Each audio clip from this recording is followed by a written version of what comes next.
Hi అండి. నమస్తే. Welcome to Anush education channel. ఈరోజు 10వ తరగతికి సంబంధించిన తెలుగు పరిమళంలోని మూడవ పాఠమైన శతకమాధుర్యం గురించి అయితే తెలుసుకుందామండి. ఇప్పుడు ఎవరైతే 9వ తరగతి అయిపోయి 10వ తరగతికి పోతున్నారో అలాంటి స్టూడెంట్స్కి అయితే బాగా ఉపయోగపడుతుంది. మనకు స్కూల్లో సిలబస్ చెప్పకముందే మీరు గనక ఈ పద్యాల గురించి, పాఠాల గురించి కానీ మీరు నేర్చుకుని పోతే చాలా ఉపయోగకరంగా అయితే ఉంటుందన్నమాట. ఈరోజు శతకమాధుర్యం గురించి అయితే తెలుసుకుందాము. శతకమాధుర్యము అంటేనే మనకు కవులందరూ కూడా వివిధ కవుల రూపంలో అయితే ఉంటారు. అందులో ఫస్ట్ పద్యం వచ్చేసి మనకు చదవండి, ఆలోచించండి, చెప్పండి.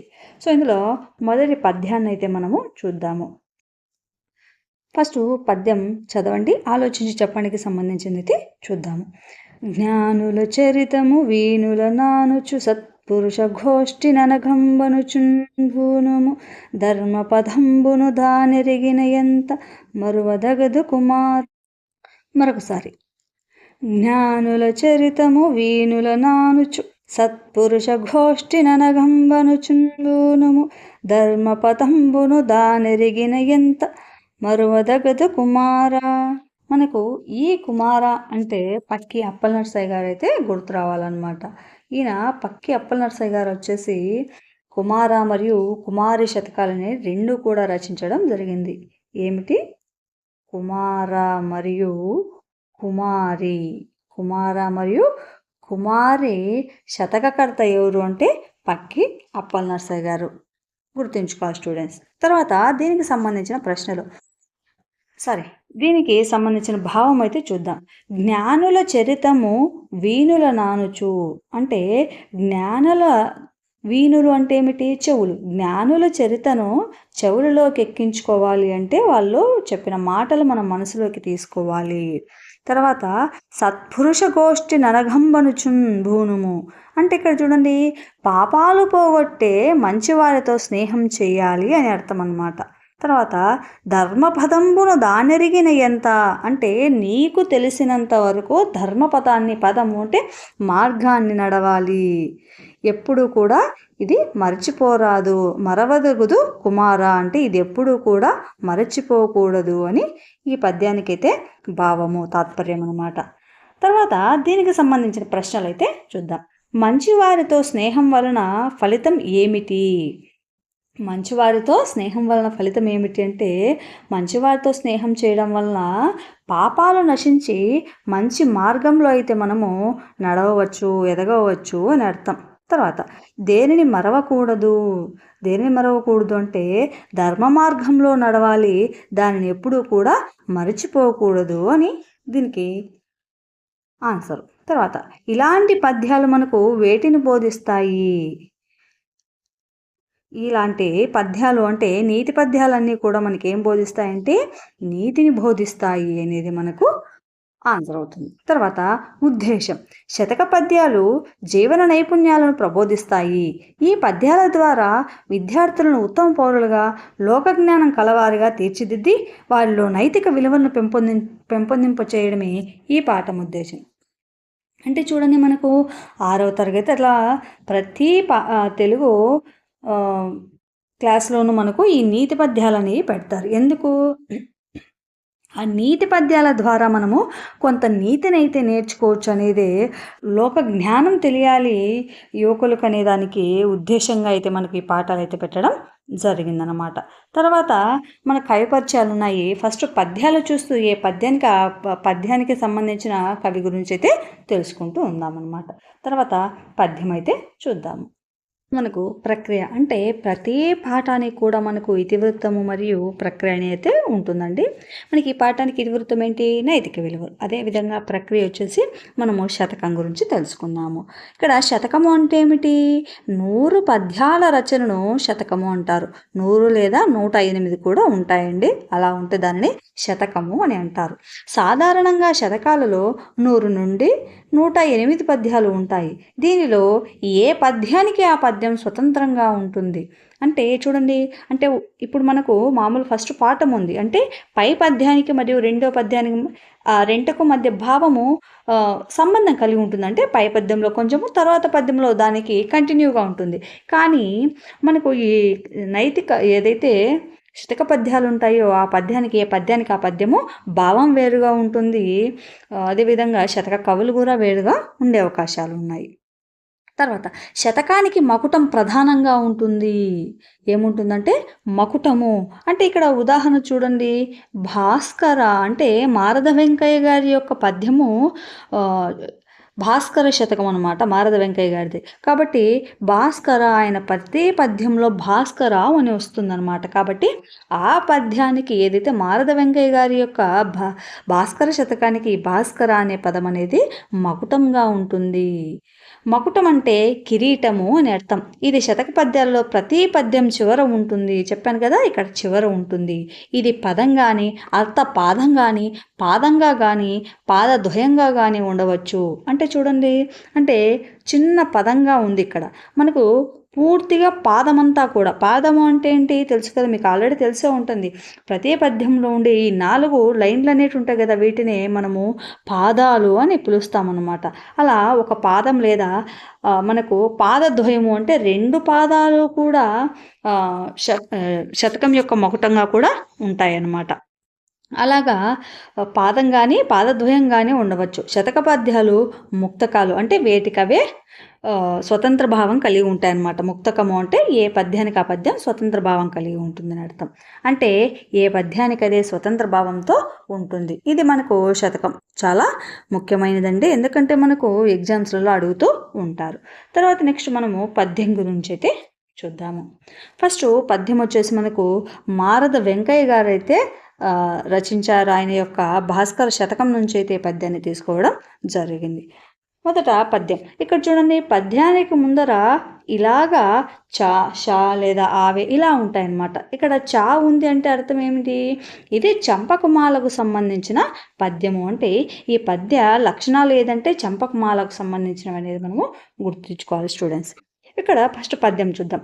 పలుచని నీచ మానవుడు పాటిందలంపక నిష్ఠురోక్తులంబలుకుచునుండుగాని మతి భాసురుడైన గుణ ప్రపూర్ణుడ పలుకులు పల్కబోవడు నిబద్దిగ నెట్లనిన వెల్తికుండ దాదులుకుచునుండుగాని మరి దొల్కునే నిండు ఘటంబు భాస్కర. ఇక్కడ భాస్కర అంటే భాస్కర శతకము అని అర్థం. మరొకసారి పద్యం చూద్దాం. పలుచని నీచ మానవుడు పాటిందలంపక నిష్ఠురోక్తులం బలుకుచునుండుగాని మతి భాసురుడైన గుణ ప్రపూర్ణుడ పలుకులు బల్కబోవడు నిబద్దిగ నెట్లన వెల్తికుండ దాదులుకుచునుండుగాని మరి దొల్కునే నిండు ఘటంబు భాస్కరా. చాలా బాగా చెప్పారు కదా. ఇప్పుడు దీనికి తాత్పర్యం అనేది తెలుసుకుందాము. ఇప్పుడు మనము తాత్పర్యం చూద్దాం. భాస్కర అంటే ఓ భాస్కర, పలుచని నీచ మానవుడు అంటే బుద్ధిచే తక్కువ ఉన్నవాడు, పాటి న్యాయాన్ని, తలంపక అంటే న్యాయాన్ని తెలుసుకోకుండా, నిష్ఠురోక్తులు నిష్ఠూర ప్లస్ ఉక్తులు, ఉక్తులు అంటే మాటలు అంటే కఠినమైన మాటలను పలుకుచునుండు కానీ పలుకుతాడు కానీ, మతి మతి అంటే బుద్ధి, భాసురుడైన అంటే మతిచే అంటే బుద్ధి చేత వెలుగొందేవాడు, గుణ అంటే మంచి గుణాల చేత, ప్రపూర్ణుడు నిండినవాడై, అప్పలుకులు అలాంటి పలుకులు, నిబద్ధిగా అంటే నిజంగా, పల్కబోవుడు అంటే పలకడు, నెట్లన్ అంటే ఏ విధంగా అంటే వెలితికుండా అంటే నీరుతో వెలితిగా ఉండకుండా, తొలుకుచునుండు కానీ తొలుకుతుంది కానీ, మరి మరి నిండు ఘటంబు అంటే నీటితో నిండిన కుండ తొలుకుతుందా తొలకదు కదా. అంటే మనకి ఇక్కడ భావం ఏంటి? బుద్ధి చేత నీచుడైన వాడు ఎలా ఉంటాడంటే కఠినమైన మాటలే మాట్లాడతాడు. అదే బుద్ధి మతిభాసురుడైన అంటే బుద్ధితో వెలుగొందేవాడు అంటే సద్గుణాలు కలిగిన వాడు మంచివాడు ఎప్పుడూ కూడా అలాంటి పరుషమైన మాటలు మాట్లాడతాడా? మాట్లాడడు. ఏ విధంగా అంటే వెలితికుండ తా తొలుకుచునుండు కానీ అంటే వెలితికుండ అంటే నీటితో తక్కువ ఉన్న కుండ తొలుకుతుంది కానీ నీరు నిండుగా ఉన్న కుండ తొనకదు కదా. అంటే చూడండి ఎంత బాగా మాధవ వెంకయ్య గారు ఉదాహరణలు చెప్పాడు. అంటే నీరు తక్కువగా ఉండకుండా తొలుకుతుంది, అదే నీరు నిండా అంటే గుణాలతో ప్రపూర్ణుడైన వాడు ఎప్పుడూ కూడా తొలకడు అని మనకు మంచివాడిని నిండు కుండతో అయితే పోల్చడం జరిగింది. సో ఇది మనకు ఈ పద్యానికి సంబంధించిన భావము. తర్వాత రెండవ పద్యం అయితే చూద్దాము. తర్వాత రెండవ పద్యం వచ్చేసి చూద్దాము. రెండవ పద్యం వచ్చేసి మనకు షా అంటే ఏమని అర్థం? శార్దూలం. ఛందస్సు వచ్చేసి శార్దూలం అనే దాంట్లో ఉంది. ఈ పద్యాన్ని రచించిన కవి ఎవరు అంటే మనకు దూర్జటి గారు. ఈయన 16వ శతాబ్దానికి చెందిన వ్యక్తి. ఈయన శ్రీకృష్ణదేవరాయల యొక్క అష్టదిగ్గజాల్లో ఈయనను కూడా ఒకరిగా పిలవడం జరుగుతుంది. అదేవిధంగా దూర్జటి యొక్క రచనలు వచ్చేసి శ్రీకాళహస్తీశ్వర మహత్యము మరియు శ్రీకాళహస్తీశ్వర శతకము అని రెండు కూడా రచించడం జరిగింది. అదేవిధంగా ఈయన ఏమంటారంటే రాజుల కొలువులో ఉంటూ రాజులనే విమర్శించిన ఏకైక కవి ఎవరు అంటే మనకు దూర్జటి గారు. ఇప్పుడు పద్యంలోకి వెళ్ళిపోదాం.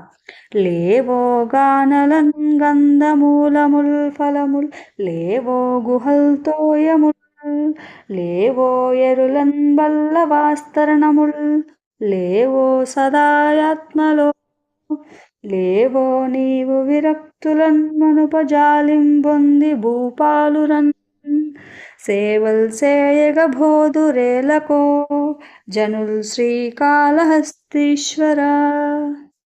మరొకసారి. లేవో గానలన్ గంధమూల ఫలముల్ లేవో గుహల్తోయముల్ లేవో ఎరులన్ బల్ల వాస్తవరణముల్ లేవో సదాయాత్మలో లేవో నీవు విరక్తులన్ మనుపజాలింబొంది భూపాలురన్ సేవల్ సేయగ బోధురేలకో జనుల్ శ్రీకాళహస్తీశ్వర. ఇది మన తర్వాత దీనికి తాత్పర్యం అంటే ప్రతిపదార్థం చూద్దాము. శ్రీకాళహస్తీశ్వర అంటే శ్రీకాళహస్తిలో కొలువై ఉన్న ఓ ఈశ్వర. కానలన్ అడవులలో, కంద దుంపలు, మూల అంటే వ్రేళ్ళును, ఫలముల్ పండ్లు, లేవో అంటే ఇక్కడ కలుగవా, గుహల్ అంటే కొండ గుహలలో, లేవా అంటే లేవా కలుగవా, ఏరులన్ అంటే నదులలో, తోయముల్ అంటే నీళ్లు, లేవా అంటే కొండ గుహలలో మరియు అదేవిధంగా ఏరులలో నీళ్లు లేవా అంటే లేవా, పళ్ళవా ప్లస్ ఆస్తరణముల్ అంటే చిగురుటాకులనే పరుపులలో లేవా, విరక్తులన్ అంటే వైరాగ్యం కలవారిని మనుపన్ రక్షించడానికి, జాలిన్ ప్లస్ పొంది దయ కలిగి, ఆత్మలోన్ అంటే మనస్సులో సదా ఎల్లప్పుడూ, నీవు లేవో అంటే నీవు లేవా అంటే ఉన్నావు, జనుల్ అంటే ప్రజలు, భూపాలుడు అంటే ఎవరు? రాజు అంటే భూమిని పాలించేవాడు అని అర్థం. భూపాలురన్ రాజులను, సేవల్ ప్లస్ చేయగన్ అంటే సేవించడానికి, పోదురు ఏలకో పోతారు వెళ్తారు, ఎందుకో కారణం అనేది తెలియదు అని దీనికి అర్థం. అంటే మనం బ్రతకడానికి అడవులలో మనకు కందలు కానీ వ్రేళ్ళు కానీ ఫలములు కానీ ఉన్నాయి, అవి తినచ్చు కదా. అదేవిధంగా నీళ్లు కావాలంటే కొండ గుహలలో కానీ ఏర్లలో కానీ నీళ్లు ఉన్నాయి, అవి తాగి కూడా బ్రతకచ్చు కదా. వైరాగ్యం కలవారిని రక్షించడానికి దయ కలిగి ఉండాలి. అంతేకాని ఆ భూపాలను, ఆ రాజులను సేవించి వారు ఇచ్చే ధనం కోసం ఆశపడుతున్నారు ఈ జనాలు ఎందుకో అని విమర్శించాడు రాజులను. ఎవరు అంటే మనకు ధూర్జటి. ఇది ఇక్కడ దీనికి అర్థము. నెక్స్ట్ పద్యం అనేది తర్వాత చూద్దామండి. వీడియో నచ్చినట్లయితే ఖచ్చితంగా లైక్ చేసి, షేర్ చేసి, సబ్స్క్రైబ్ చేయండి. Thank you for watching videos.